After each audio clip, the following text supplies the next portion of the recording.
આદિવાસી સમાજ આજે દુઃખી છે એના સૌથી જવાબદાર કોઈ હોય તો એ અમારા જેવા ચૂંટાયેલા ધારાસભ્ય અને સાંસદોના કારણે સમાજ દુઃખી છે.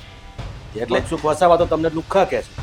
એ મનસુખ વસાવા સિનિયર સાંસદ છે અને એક સાંસદ તરીકે તમે કોઈ બંધારણ પદ પરથી કોઈ ધારાસભ્યને આ પ્રકારની ભાષા વાપરો છો એ એમની બોખલાહટ છે, ડર છે. એમણે જો મારી સામે ડિબેટ કરવું હોય તો એમણે આવવું પડે, મુદ્દાસર ડિબેટ કરવી જોઈએ. ચૈતરભાઈ 36 મહિના મને થયા છે ને 36 વર્ષ મનસુખભાઈને સાંસદમાં થયા છે. 36 વર્ષ એમણે શું કર્યું અને 36 મહિના મેં શું કર્યું એની ડિબેટ કરવા હું તો કેમ છું. મનસુખભાઈ આમંત્રિત કરે તો હું પધારવા તૈયાર છું.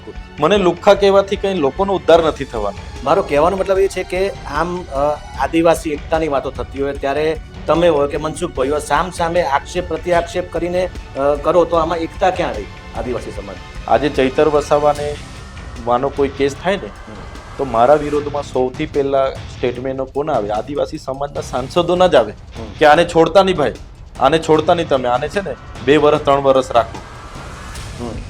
કેટલી ફસાવા માટે અમારા જ નેતાઓ અમારી પાછળ પડ્યા છે, અમારા ટાંટિયા ખેંચવા માટે.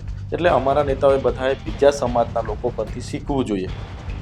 એ નથી શીખતા, નથી ભેગા થતા, એટલા માટે જ આજે અમારો સમાજ દુઃખી છે. હું સ્પષ્ટ કેમ છું